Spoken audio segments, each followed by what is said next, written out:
ಹೆದರಿಕೆನೂ ಇತ್ತು, ಗೌರವನೂ ಇತ್ತು. ಈಗ ಹೆದರಿಕೆನೂ ಇಲ್ಲ, ಗೌರವನೂ ಇಲ್ಲ.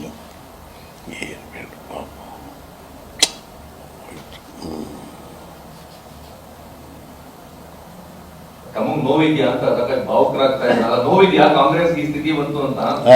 ಕಾಂಗ್ರೆಸ್ಗೆ ಈ ಸ್ಥಿತಿ ಬಂತು ಅಂತ ನೋವಿದ್ಯಾ? ಸಾಕಷ್ಟು ಭಾವುಕರಾಗ್ತಾ ಇದ್ದಾರೆ. ಅಲ್ಲ, ಈಗ ನಾನು ಕಾಂಗ್ರೆಸ್ಸು ದಳ ಬಿಜೆಪಿ ಅಂತಲ್ಲ, ಯಾವುದೇ ಒಂದು ರಾಜಕೀಯ ಪಕ್ಷ ಬಹಳ ಉತ್ತುಂಗಕ್ಕೆ ಹೋಗಿ ಕೆಳಗೆ ಬಿದ್ದು ಹೋಗ್ಬಿಟ್ಟಾಗ ನೋವಾಗುತ್ತೆ. ಯಾಕೆಂದರೆ ಈಗ ರಾಜಕೀಯ ಪಕ್ಷಗಳೇ ಬಹಳ ಮುಖ್ಯ. ಜನತಂತ್ರ ವ್ಯವಸ್ಥೆಯಲ್ಲಿ ರಾಜಕೀಯ, ರಾಜಕಾರಣ, ರಾಜಕಾರಣಿ ಇವು ಬದುಕಬೇಕು. ಇಲ್ಲಾಂದರೆ ಈ ಜನತಂತ್ರ ವ್ಯವಸ್ಥೆನೇ ಸತ್ತೋಗ್ಬಿಡುತ್ತಿಲ್ಲ. That is the beauty of democracy.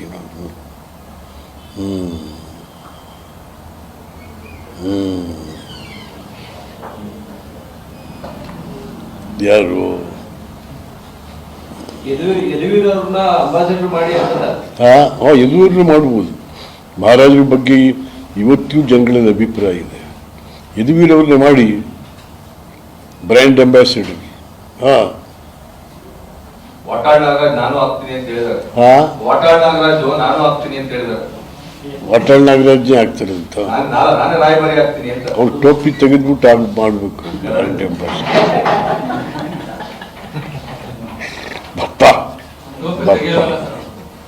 ಇಲ್ಲ, ಮಹಾರಾಜರಿಗೆ ಯದುವಂಶದ ಅರಸರು ಅಂದರೆ ಇವತ್ತಿಗೂ ಒಂದು ದೊಡ್ಡ ಗೌರವ ಇದೆ.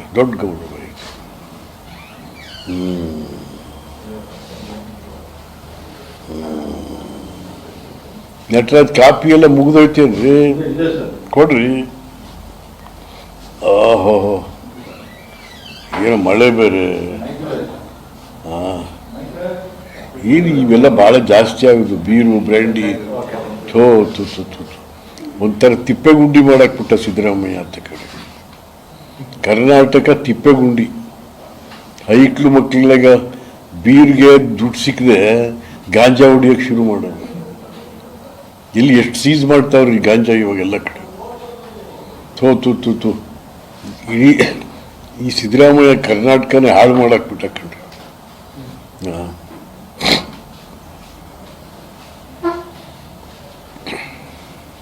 40,000 ಕೋಟಿ ಟಾರ್ಗೆಟ್ ಇಲ್ಲಿ.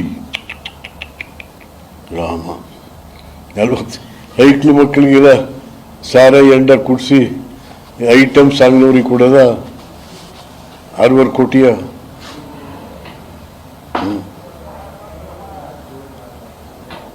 ಏನೋ ಸರಿ ಆಯ್ತಾ ಇಲ್ಲ.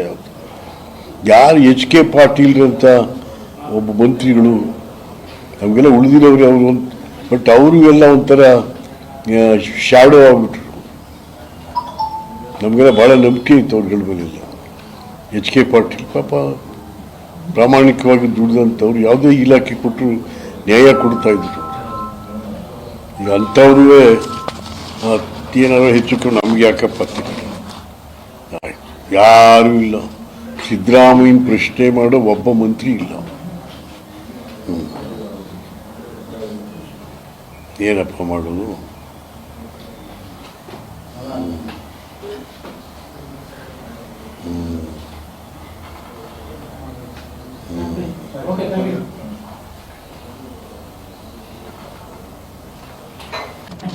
ಏನಪ್ಪ, ಹಾಗೆ ಸರ್ಕಾರದ ದುಡ್ಡು ಅಂದರೆ ಎಲ್ಲರ ದುಡ್ಡು. ಅದು ಸರ್ಕಾರದ ದುಡ್ಡು. ಅದು ಪಾಪ ಪುಣ್ಯಾತ್ಮ ಹನುಮಂತಯ್ಯನವರು ಸರ್ಕಾರದ ಕೆಲಸ ದೇವ್ರ ಕೆಲಸ ಅಂತ ವಿಧಾನಸೌಧದಲ್ಲಿ ಹಾಕಿದ್ರೆ, ಈಗ ಅದನ್ನು ಬದಲಾವಣೆ ಮಾಡಬೇಕು ಸಿದ್ದರಾಮಯ್ಯ. ಈಗ ಸರ್ಕಾರದ ದುಡ್ಡು ಎಲ್ಲರ ದುಡ್ಡು, ಸರ್ಕಾರದ ಕೆಲಸ ಯಾರ ಕೆಲಸವೂ ಅಲ್ಲ. ಅದು ಹಂಗೆ ಬದಲಾವಣೆ ಮಾಡ್ಕೋಬೇಕು. ಬನ್ನಿ ಸರ್. ಹನುಮಂತಯ್ಯನವರು ಏನು ಆ ವಿಧಾನಸೌಧ, ವಿಶ್ವಪ್ರಸಿದ್ಧ ವಿಧಾನಸೌಧ ಕಟ್ಟಿ ಮುಂಬಾಗ್ಲಲ್ಲೇ ಬರ್ಸವ್ರೆ. ಅದನ್ನು ಯಾರು ಓದ್ಬಿಟ್ಟಾರೋ ಏನೋ ಅಂತೇಳಿ ಆ ಮುಂದ್ಗಡೆ ಬಾಗಿಲನ್ನೇ ತೆಗಿಯೋಕ್ಕಿಲ್ಲ. ಎಲ್ಲ ಹಿಂಗೆ ಆ ಕಡೆ ಬಾಗಿಲಿಂದ ಬರೋದು ಈಗೆಲ್ಲ. ಸರ್ಕಾರದ ಕೆಲಸ ದೇವ್ರ ಕೆಲಸ ಅಂತ ಹಾಕಿದ್ದಾನೆ. ಈಗ ಏನು ಹಾಕಿದೆ? ಸರ್ಕಾರದ ದುಡ್ಡು ಎಲ್ಲರ ದುಡ್ಡು. ಸರ್ಕಾರದ ಕೆಲಸ ಯಾರ ಕೆಲಸವೂ ಅಲ್ಲ. ಅದು ದೇವ ದೇವ ದೇವ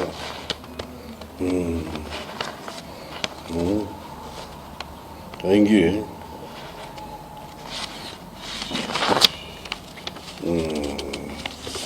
ಆಯಿತು. ಇವಾಗ ನೀತಿ ಆಯೋಗನೂ ಆಯಿತು.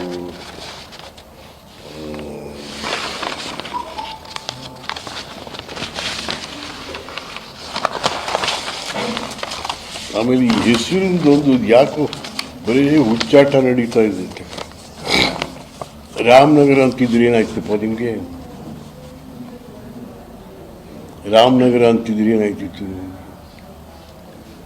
ಹೆಸರು ಬದಲಾವಣೆ ಆದ ತಕ್ಷಣ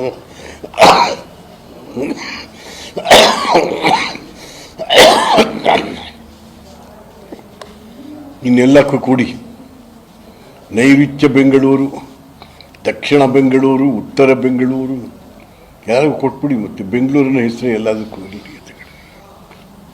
no, this not fair on the part of the government. ಅಲ್ಲ, ಏನು ಒಬ್ಬೊಬ್ಬರು ನಂತರ ಹುಚ್ಚಾಟಗಳು. ಅಯ್ಯೋ ರಾಮ ರಾಮ ರಾಮ.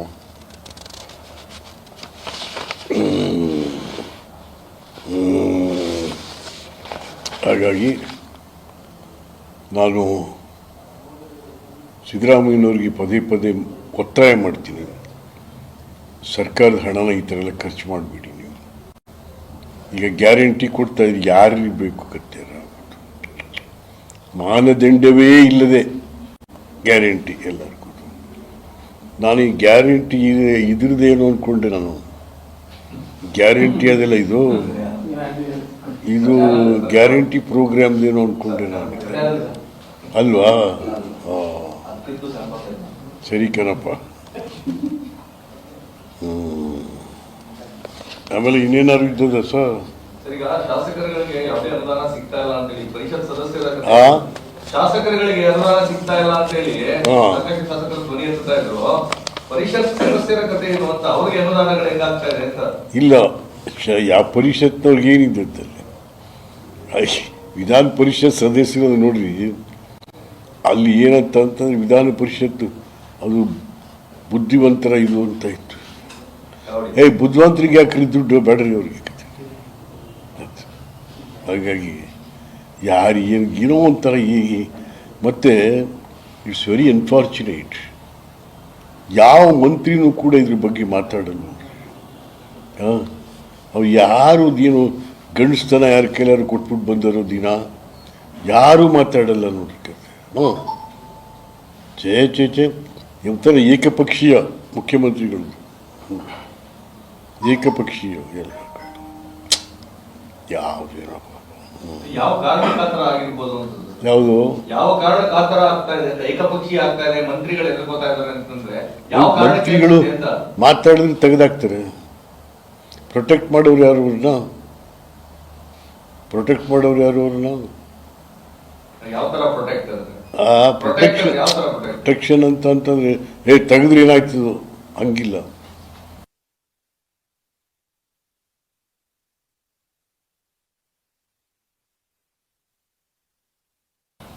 ಏನು ಮಾಡ್ತೀರಾ? ಹಾಗಾಗಿ ದಯವಿಟ್ಟು ಟಾಸ್ಕ್ ಕೊಡಿ. ಈಗ ಭಾಳ ಕ್ರೂಷಿಯಲ್ ಪೀರಿಯಡ್ ಈಗ. ಯಾಕೆಂದರೆ ಈ ಹಿಂದೆ ಕರೋನಾದಲ್ಲಿ ಭಾಳ ಸಫರ್ ಆಗಿದೆ, ಭಾಳ ಜನ ಸತ್ತಿದ್ದಾರೆ. ಈಗಾಗಲೇ ನೋಡಿ ಮೈಸೂರಲ್ಲೇ 3 ಜನ ಅಂತೆ. ಹಾಗಾಗಿ ಡಿಸ್ಟ್ರಿಕ್ಟ್ ಇನ್ಚಾರ್ಜ್ ಮಿನಿಸ್ಟ್ರಿಗಳು ದಯವಿಟ್ಟು ನೀವೆಲ್ಲ ಆಸ್ಪತ್ರೆಗಳು ವಿಸಿಟ್ ಮಾಡಬೇಕು, ಮಾಡಿ ಏನೇನು ಬೇಕು ಎಲ್ಲ ತರಿಸ್ಕೊಂಡ್ರಪ್ಪ. ಹೈಕಮಾಂಡ್ ಬಗ್ಗೆ, ಹೈಕಮಾಂಡ್ ನಲ್ಲಿ ತಾವು ಒಂದು ನಿಕಟ ಸಂಪರ್ಕ ಹೊಂದಿದ್ದಾರೆ. ಇನ್ನು ಕಾಂಗ್ರೆಸ್ ಹೈಕಮಾಂಡ್ ಸಂಪರ್ಕ ಇನ್ನೂ ತಮಗಿದೆ. ರಾಜ್ಯ ಸರ್ಕಾರ ಇದ್ರ ಬಗ್ಗೆ ಪತ್ರ ಏನಾದ್ರು ಬರೆಯುವಂತ ಕೆಲಸ ಆಗ್ತದಾ ಅಂತ? ಈ ಪರಿಸ್ಥಿತಿಗಳು ನಾವು ಬರೆದ್ರೆ ಓದೋರು ಬೇಕಾದ್ರೆ ನಾವು ಬರೆದ್ರೆ ಬರೀತೀವಿ. ನಮ್ಗಳ ಹಳೆಯ ಸಂಬಂಧ ಕಾಂಗ್ರೆಸ್ ಹೈಕಮಾಂಡು ನಮ್ಗೆ ಹಳೆ ಸಂಬಂಧ. ಬರೆದ್ರೆ ಓದೋರು ಬೇಕಲ್ಲಪ್ಪ. ಅದ ಏನೋ ಅಂತೂ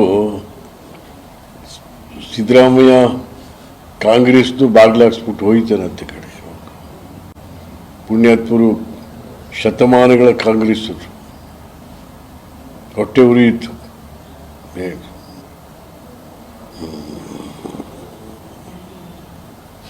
ಏನು ಮೈಸೂರಿಗೂ ಏನೂ ಇಲ್ಲ, ಮೈಸೂರಿಗೂ ಏನಿಲ್ಲ. ನೀವಿದ್ದ ಕಾಂಗ್ರೆಸ್ ಹೈಕಮಾಂಡ್ಗೂ ಈ ಕಾಂಗ್ರೆಸ್ ಹೈಕಮಾಂಡ್ಗೂ ಡಿಫ್ರೆನ್ಸ್ ಏನು ಕಾಣಿಸ್ತಾ ಇದೆ? ಹೈಕಮಾಂಡ್ ಅಂದರೆ ಒಂದು ಗೌರವ ಇತ್ತು, ಹೆದರಿಕೆನೂ ಇತ್ತು, ಗೌರವನೂ ಇತ್ತು. ಈಗ ಹೆದರಿಕೆನೂ ಇಲ್ಲ, ಗೌರವನೂ ಇಲ್ಲ.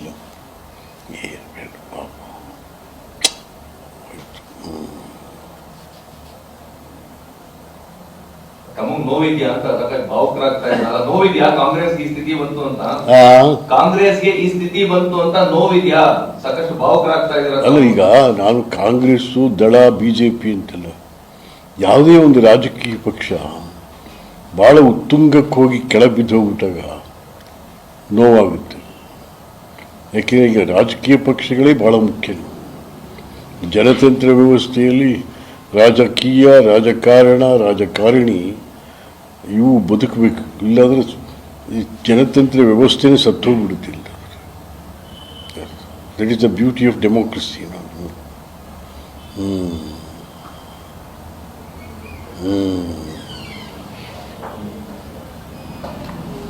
ಯಾರು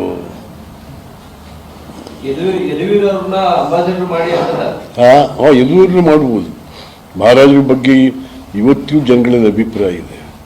ಯದುವೀರವ್ರನ್ನ ಮಾಡಿ ಬ್ರ್ಯಾಂಡ್ ಅಂಬಾಸಿಡರ್. ವಾಟಾಳ್ ನಾಗರಾಜ್ ನಾನು ಆಗ್ತೀನಿ ಅಂತ ಹೇಳಿದ್ದಾರೆ. ವಾಟಾಳ್ ನಾಗರಾಜ್ ನಾನು ಆಗ್ತೀನಿ ಅಂತ ಹೇಳಿದ್ದಾರೆ. ವಾಟಾಳ್ ನಾಗರಾಜ್ನೇ ಆಗ್ತಾರೆ ಅಂತ ನಾನೇ ರಾಯಭಾರಿ ಆಗ್ತೀನಿ ಅಂತ ಅವ್ರು ಟೋಪಿ ತೆಗೆದ್ಬಿಟ್ಟು ಮಾಡಬೇಕು ಬ್ರ್ಯಾಂಡ್ ಅಂಬಾಸಿಡರ್. ಬಪ್ಪ ಮಹಾರಾಜರಿಗೆ ಯದುವಂಶದ ಅರಸರು ಅಂದರೆ ಇವತ್ತಿಗೂ ಒಂದು ದೊಡ್ಡ ಗೌರವ ಇದೆ, ದೊಡ್ಡ ಗೌರವ ಇದೆ.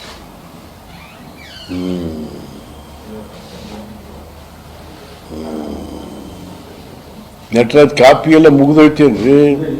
ಕೊಡ್ರಿ. ಮಾಧ್ಯಮದ ಸ್ನೇಹಿತರಿಗೆಲ್ಲ ಸ್ವಾಗತ. ಇವತ್ತು ಭಾಳ ಪ್ರಮುಖವಾಗಿ ಒಂದು 3-4 ವಿಷಯಗಳ ಮೇಲೆ ಮಾತಾಡಬೇಕು ಅಂತ. ಹೆಚ್ಚಿನ ವಿಡಿಯೋಗಳಿಗೆ ಪ್ರತಿಧ್ವನಿ ಯೂಟ್ಯೂಬ್ ಚಾನೆಲ್ ಸಬ್ಸ್ಕ್ರೈಬ್ ಮಾಡಿ, ಬೆಲ್ ಐಕಾನ್ ಕ್ಲಿಕ್ ಮಾಡಿ.